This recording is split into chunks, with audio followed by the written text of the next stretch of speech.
Hi, good morning. Node Park, backyard farming. Ito na po, ito na yung ito na yung dalawa kong biik. Ayan o, laki na. Siguro mga 6 kilos na 7 kilos. Ito ko alam. Parang 5 kilos. Wala kasang timbangan na digital, itong binibitin lang. Ayan na po sila, iwalay ko na sila. Kasi malalakas na silang kumain. Ilan ko na lang sila na panghalo sa lugaw ng maghalo na feeds starter. Ayan. Para hindi sila pumayat. Para mapurga ko na rin tong nanay at magbuntis na uli.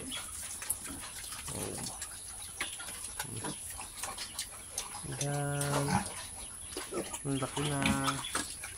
Ang laki na, oh. Yung taba-taba. Dalawa lang kasi sila. Kaya mataba sila. Taba-taba, oh.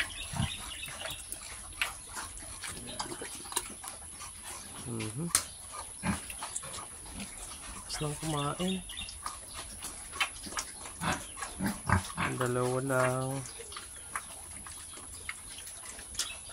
Yung kinakain nila yung linuto ko po. Yun na yung pinakain ko sa kanila. Kulang pa yata ah.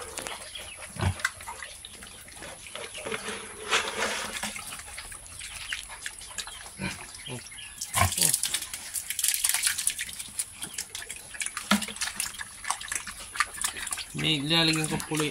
Nilalagyan ko lang yun ng asin. Wala kasi molasses. Mahal na rin kasi molasses dito. 45 pesos na yung 1 kilo. Dati mura lang yun. Buti kung kukuha ka dun sa gawaan mismo kasi mura lang, 20 lang. Mahal na molasses dati, hinihingi na yan. Binibenta na. Malaki yung molasses dito sa Bicol. Wala na siguro lahat na dito binibusiness kahit probinsya. Yan. Tingnan niya. Oo. Pinupurga ko po sila pag nagkawanawagay na. Pinupurga din po ito kahit mga native kasi nakakulong sila.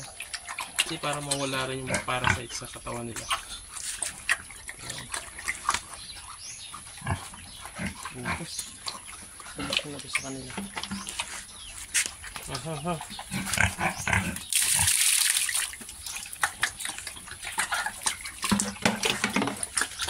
Hindi siya na medyo magulo yung kasi inahawakan ko lang po ang video ko kasi siya na po sa mga nanonood na nakahilo. Ganda. Ito na yung ginawa kong kulungan nila. Yung mga ipalangasal na pupunta dito kasi inaapakan nila. Nakisama sa mga paa, katawan. Kaya madali lang naman. Kahit mabasa yan, winawalis ko pupunta doon. Tingnan nyo po. Nagpatong na ako dito ng isang sako. 4 na sako yan eh. Nagdagdag na ako ng isa. Bumababa po kasi yan. Yan, dagdag lang. Pag may time, tanggal-tanggal ng mga dumi na namuuna. Hindi sila nagpakalat, namumuo sila din sa pack. Yan, kagandahan din sa ganitong sistema ng kulungan. Kahit pabasain ko siya dito, pupunta siya dun sa sulok, kulong sa butas ng tubig. Hindi naman pupunta dun sa yung mga in the future, mga gagawin kong kulungan ganito po. Maliliit lang sila, mga 130. 1 meter ito eh. 130 yata. Magpas ang lapad. 100 or 130 yata. Bali, taas ang haba nito mga 7. Yan. Ganito sa kung gagawa kayo ng kulungan ng mga native. Ganito maganda. Kasya na dito ang mag-iina kasi hindi naman sila ganun kalalaki. Itong yero, optional naman ito kung walang gamit. Palibutan ko yun ng hollow blocks kasi hindi lahat. Kasi pansamantala lang naman, sayang ang gastos. Pag nagpagawa ako ng kulungan dun sa area na paglilipatan ko sa kanila, doon ako magagawa ng mga ganito. Ganito kaliliit lang, mga 130 ang lapad. 1 meter mahigit lang. 1.5? Pwede 1.5. Malaki na nga 1.5 eh.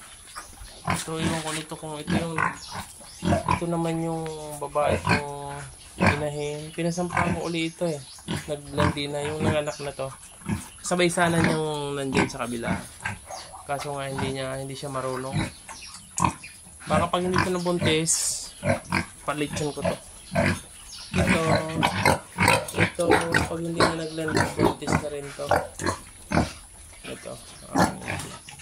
Matakaw to. Pinuputol niya yung tali niya. Nakailang tali na ako.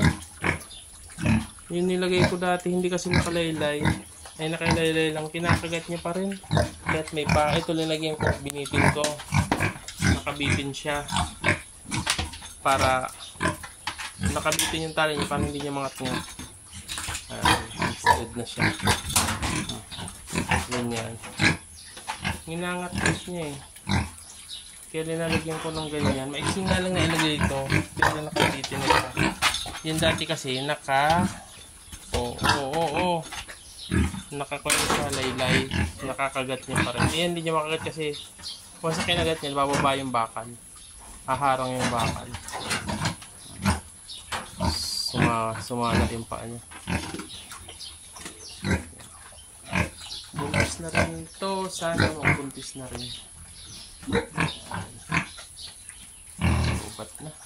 So yan lang muna po. Yung nanay nila buntis din. April 10 mga anak na or 11. So yan muna po ang kaganapan dito sa aking munting backyard farming. Salamat po sa mga nanonood. God bless and happy Valentine's to all. God bless, mabuhay.